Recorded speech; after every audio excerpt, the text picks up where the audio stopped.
Radios spontaneously combusting, special forces sneaking into top-secret facilities under cover of darkness. Sounds like the latest spy thriller, right? Well, for Israel, it's just another Tuesday. Welcome to the world of covert missions, rescue ops, and precision strikes, all part of the last year of war between Israel, Hamas, and Hezbollah. And trust me, it only gets more intense from here, because we're gonna dive into 6 wild Israeli secret ops from the past year. Israeli intelligence is considered among the best in the world, and when it comes to rescuing captives, Israel set the gold standard back in 1976 with Operation Thunderbolt. You can check out the movie. But on October 7th, Israeli intelligence was caught entirely by surprise when Hamas invaded, unaliving 1,200 and taking 251 captives.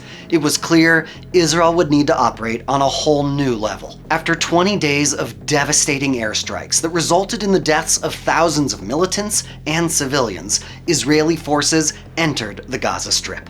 Just 3 days later, they rescued a kidnapped Israeli from an apartment in the middle of a civilian neighborhood.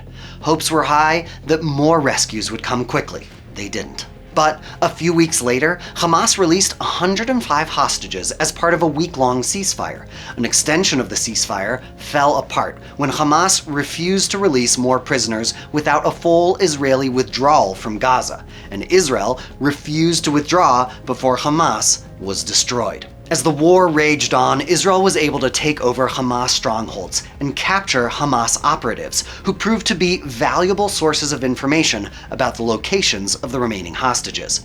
By February, some of that intelligence paid off when the IDF launched Operation Golden Hand. It was a daring raid to free 2 kidnapped Israelis held in the heart of Rafah. The southern city, like much of Gaza, is a labyrinth of tunnels and densely packed buildings, making any military operation highly dangerous. Plus, the whole area was especially overcrowded, harboring hundreds of thousands of Palestinians who had fled from fighting in the north. Under cover of night, 120 Israeli soldiers snuck past 3 Hamas brigades to enter Rafah. It was an unusually large force for such a stealthy mission, but according to the IDF, the kidnapped Israelis were held in an area filled with Hamas fighters, and they had to be ready for anything. All was quiet on this Rafah street until the Israeli soldiers detonated an explosive device to blow off the locked front door. In mere seconds, the soldiers were able to enter the building, climb to the 2nd floor, and extract the captives. Hamas fighters quickly opened fire on the soldiers, and airstrikes were called in. With gunfire and shrapnel raining down, Israeli soldiers protected the Israeli civilians with their own bodies as they led them to waiting armored vehicles. They were then met by helicopters who flew the former captives back to Israel. The operation was a complete success, but nearly 100 Palestinians were unalived in the battle, with Gaza health officials never confirming how many were Hamas fighters. By June, Israeli forces were deep into planning their next rescue operation. This time, a simultaneous raid on 2 buildings in central Gaza, where 4 kidnapped Israelis were being held. For weeks, Israeli troops rehearsed the raid in mock-ups of the buildings. Israeli forces had to enter both locations at the exact same time because they were afraid that if Hamas guards learned of a rescue attempt at one location, they could immediately eliminate the captives at the other location. But at one of the buildings, things didn't go as planned. Their cover was blown before they could reach the hostages, and a gunfight broke out. The soldiers managed to retrieve the kidnapped Israelis and escape in a vehicle, but then the vehicle broke down while under fire from Hamas rifles and rocket-propelled grenades. They were forced to abandon the vehicle and hide in a nearby building. As Hamas fighters swarmed in and things looked bleak for the rescue team, the Israeli Air Force provided what's been referred to as a wall of fire to create a safe corridor through which the Israelis could escape. It was a drastic measure that resulted in more casualties and destruction than anyone had hoped for. In the end, all 4 captives were successfully rescued. However, the price was high. 1 Israeli soldier was unalived, as well as hundreds of Palestinian militants and civilians. Gaza health authorities have never said how many of which. Okay, so back at the beginning of the war, just 1 day after October 7th, Hezbollah in Lebanon joined the fight against Israel in support of Hamas. For months, Hezbollah rained rockets down on northern Israel, and the IDF responded with airstrikes. But everything changed on July 27th, when a Hezbollah rocket hit a soccer field full of Israeli Druze children, ending 12 innocent young lives. The Israeli public was shocked by the tragedy, and the Druze community demanded action. Israel needed to respond. Their target was a senior Hezbollah leader considered one of the most elusive military commanders in the organization. He rarely appeared in public, and it's hard to even find photos of him. He's a man so notorious that he's been on the run from the US for 40 years after he organized an attack in Beirut that unalived 241 Americans. And yet Israel finally managed to find him. They tracked him to a specific building in Lebanon, but just when they were ready to strike, they noticed that he was in the wrong part of the building. So, Israeli intelligence actually gave him a call on his cell phone and somehow convinced him to go to a higher floor. When he got upstairs, he was met with a missile. That's pretty impressive, but perhaps the most complex assassination of the year occurred over 1,000 miles from Israel. Hamas leader Ismail Haniyeh was visiting Tehran, the capital of Iran, to attend the inauguration of the new Iranian president. Now, he wasn't staying in a regular hotel. He was hosted in a special compound run by the IRGC, an elite military branch of Iran's armed forces. How could Israel possibly find a way to get to Haniyeh in such a secure location during such a high-profile visit in the heart of Iran? Well, months before Haniyeh arrived in Tehran, Mossad operatives in Iran managed to sneak an explosive device into the exact room where they knew Haniyeh would likely stay in the future. Then, all they had to do was wait.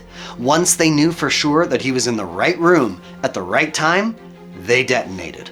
It was a stunning blow to Iranian security and sent a signal to Israel's enemies that no place was safe. Okay, so how do you stop Hezbollah from firing missiles at you? One way is to disrupt the supply chain by getting rid of the factory that makes the missiles. But what if that factory is located deep underground in Syria and specially designed to make it nearly impossible for you to destroy? Iran has several facilities like this all over Syria to provide weapons to its proxies in the region. Israeli intelligence services have been monitoring Iran's building process for years under the codename Deep Layer. They tried using airstrikes to target some of these locations over the years, but eventually realized that the only way to completely destroy these underground factories is with actual forces on the ground. So in early September, in the dark of night, Israeli commando forces riding in helicopters flew hundreds of miles into Syria. Airstrikes took out Syrian air defenses before the commandos rappelled to the ground and infiltrated the facility. Within an hour, they'd managed to gather valuable intelligence before planting explosives and destroying the facility from the inside out as they caught helicopter rides back to Israel. The mission was a huge success, damaging Hezbollah's ability to produce advanced missiles while also providing Israel with valuable information about the movement's capabilities. But perhaps the most impressive operation of the year is the one that's the most low-tech. And it's not just one operation, it's a whole series of ops carried out flawlessly with the strategic foresight of a chess master. The Mossad had spent years setting up shell companies to produce devices that might get ordered by Hezbollah. Then finally, sometime in the last year, Hezbollah's leadership decided to get the organization off of cell phones and had them switch to pagers. Israel's shell company was happy to fulfill their order, with a little bonus thrown in. They added explosive material inside each device, programmed to go off when a certain coded message was received. The Mossad then sat back and watched as Hezbollah did the hard part for them, distributing these explosive devices to its network. Then, in the middle of the day, on September 17th, Israel sent the code, causing thousands of these devices to detonate at the same time. The sophistication of this operation shocked the world. In literally a matter of seconds, 1,500 Hezbollah operatives were taken out of service. Can you hear me now? But remember, Israel is thinking 5 steps ahead. With all those pagers out of service, Hezbollah was forced to turn to another low-tech communication method, walkie-talkies. Well, Guess what? One day after the pager attack, Hezbollah's walkie-talkies suddenly exploded in a second wave of attacks. In total, at least 26 people were unalived and over 3,000 were injured in the two waves. But it doesn't stop there. If your low-tech communication systems aren't safe anymore, then what is? So, how about everybody just get together IRL? It's possibly that's exactly what Israel was hoping for when Hezbollah's leader, Hassan Nasrallah, met in person with several other members of the group under a residential building in the heart of southern Beirut. But the meeting didn't last long because Israel jumped at the opportunity to have all these leaders in the same place at the same time. 80 bombs later, Hezbollah's leader, along with an Iranian commander and other Hezbollah leaders, were no more. It's been a year with some Israeli intelligence successes, but sadly, this isn't a spy movie with fake blood and stunt doubles. The body count is real, the suffering is unbearable, and we can't just script a happy ending. We can celebrate the success of these operations, but not the civilian lives lost and the destruction they required.